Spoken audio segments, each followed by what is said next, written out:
Grabe to guys, grabe, grabe, grabe, sobrang grabe sa ganda, mga kapiksi, no? Puro pera ito guys, no? Talagang suswertehin kayo sa pera. This is the energy of good luck, good fortune, swerte. Hindi ko alam kung napapansin nyo guys, pero puro bilog yung nasa spread nyo guys. And ito guys, no? Talagang swerte kayo sa pera. Ay, kashing-kashing ito mga kapiksi, kashing-kashing para sa inyo, guys. So talagang yung iba sa inyo guys, mahahatak nyo, no? Parang nahahatak nyo yung pera or nahahatak nyo yung swerte sa pera mga kapiksi.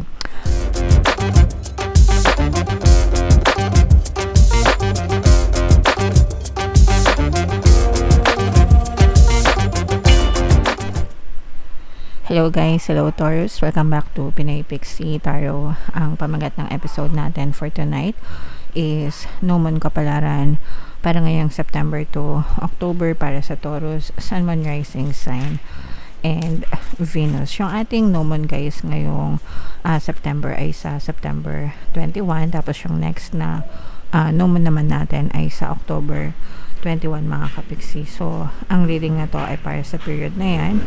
And yeah, so ang ano pala natin guys, naka-upload na sa ating channel yung inyong 2026 pick a card reading. So kung hindi nyo pa napapanood, panoorin nyo na guys.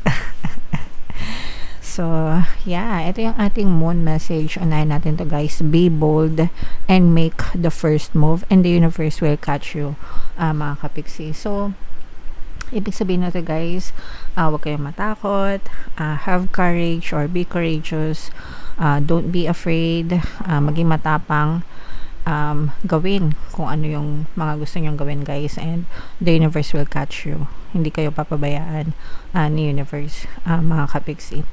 All you have to do is to take that first leap, no? First step, first leap, mga kapiksi. Unang hakbang, unang talon. And the universe is always behind your back, guys. Okay? Attuned to the moon, I am taking charge of my destiny. Okay? Again, I am taking charge of my destiny. Ako ang in charge sa buhay ko. Ako ang in charge sa destiny ko. Okay? So, napakagandang message nito guys, no? Kasi talagang hindi na kayo umaasa sa iba. Talagang pinapangatawanan nyo, pinaninindigan nyo kung ano yung gusto nyong mangyari sa buhay nyo, mga kapiksi. Okay? And additional meanings nitong card na to guys, be bold and follow your heart and your emotions. Kung anong nasa puso nyo, sundin nyo mga kapiksi, as long as, syempre meron yan, as long as, okay? Wala kayong inaapakan na ibang tao, hindi kayo nang aagrabyado, nasa tama kayo, mga kapiksi, okay? So ganun, guys, hindi tayo nanlalamang ng kapwa natin. Avoid recklessness or moving too fast. Huwag din tayo masyadong magmadali guys, no? Hinay-hinay lang din. Remember guys, meron tayong kasabihan, no? Ang tumatakbo ng matulin, kung matinik ay malalim mga kapiksi. So dapat saktuhan lang din yung galawan natin guys. Alright? Come into your power. The time for action is now. Ito yung tamang panahon para kumilos kayo, para umaksyon kayo mga kapiksi, kasi walang yung past tapos na, yung future wala pa. So meron lang tayong now moment, yung present moment, and ito na yung panahon para kumilos tayo guys. Okay? And ask the universe for help mga kapiksi. Sabi ko nga sa inyo, the universe will always catch you, the universe always has your back. So magdasal kayo, humingi kayo ng tulong, hindi kayo papabayaan guys. Okay? Alright, so yun yung moon message for you guys. Comment down below if naka-resonate kayo. Shuffle natin to guys, hanapin natin yung energy ng moon at saka yung energy ng Taurus. Habang sinashuffle ko to, panoorin nyo muna yung video natin regarding sa ating paano mag-manifest ng abundance video course. Kapiksi, sawa ka na ba sa mga struggles at hirap sa buhay mo? Masipag ka ba at masikap sa buhay ngunit hindi ka pa rin umaasenso? Ilang beses ka na bang nag-attempt mag-negosyo at mag-invest pero palagi ka pa rin nalulugi? Sa pagkakataon na ito ay maaaring may subconscious beliefs ka na nagiging balakid sa iyong pag-unlad at pagyaman. Introducing, paano mag-manifest ng abundance video course.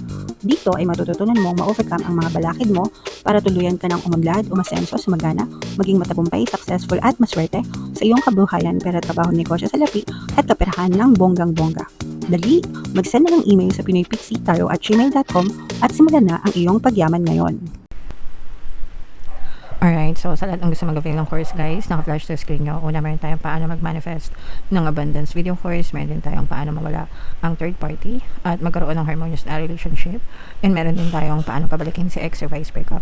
Sa mga interesado guys, mag-send lang kayo ng email sa pinoypixie@gmail.com. So, Taurus guys, kayo ay represent ng Queen of Pentacles. Ito yung ating moon energy, mga kapiksi. Latag natin yung spread nyo guys. And so, sa mga naghahanap ng mga pampaswerte na lucky charms or lucky bracelet, may mga items guys na makikita kayo sa description box nitong video.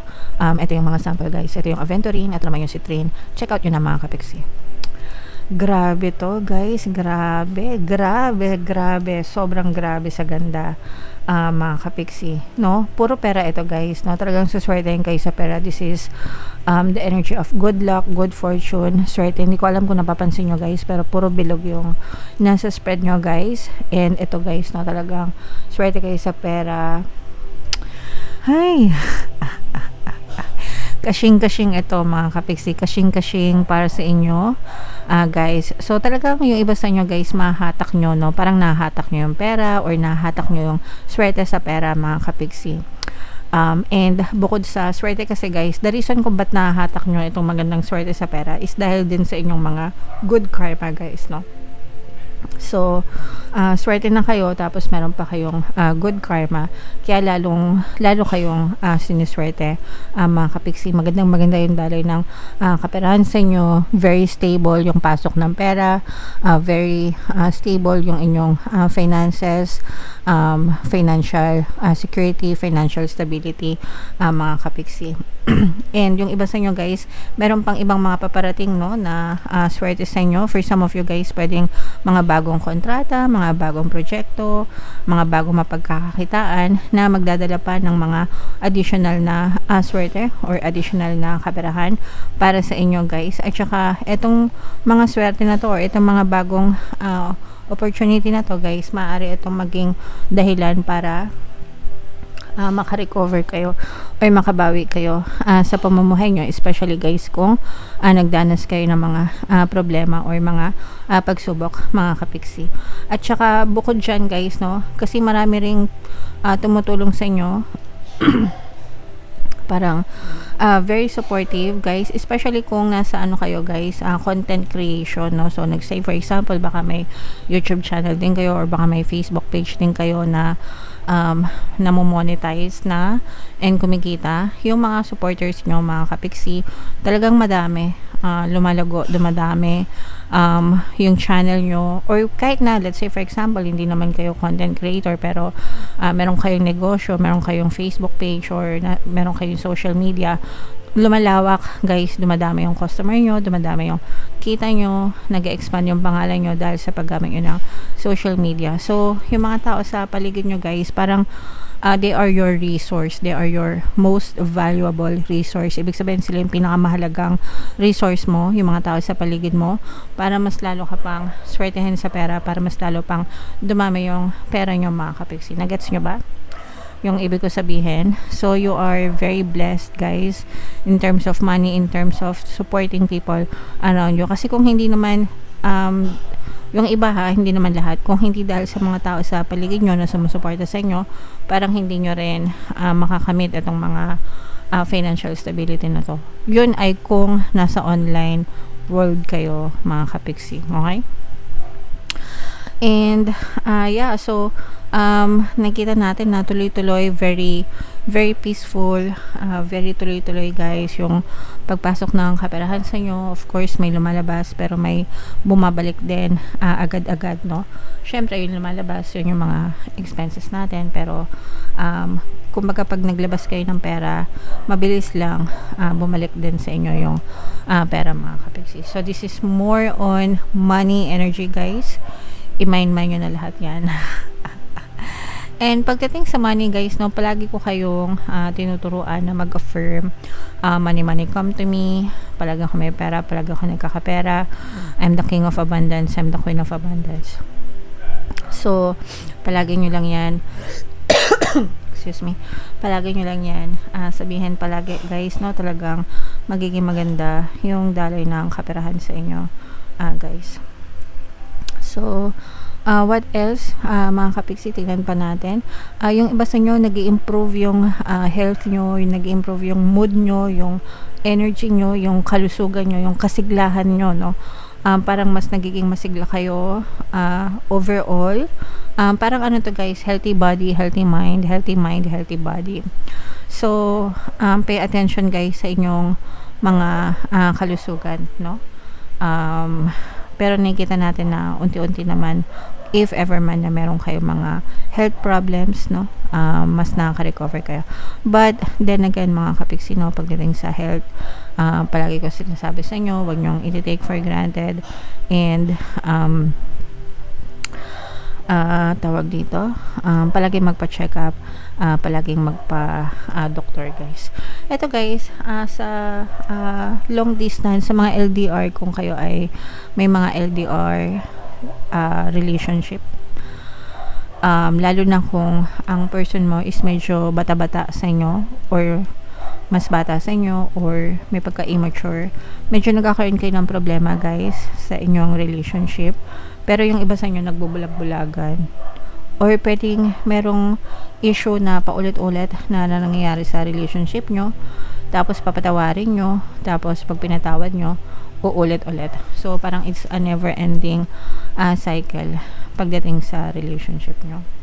So syempre guys, we deserve what we tolerate. Ika nga, kung ano yung tinotolerate natin, pag tinotolerate natin yung behavior ng person natin na sabihin natin babaero or dishonest, kapag tinolerate nyo yun, you can forgive them once, and alam nyo, bigyan nyo sila ng chance isang beses.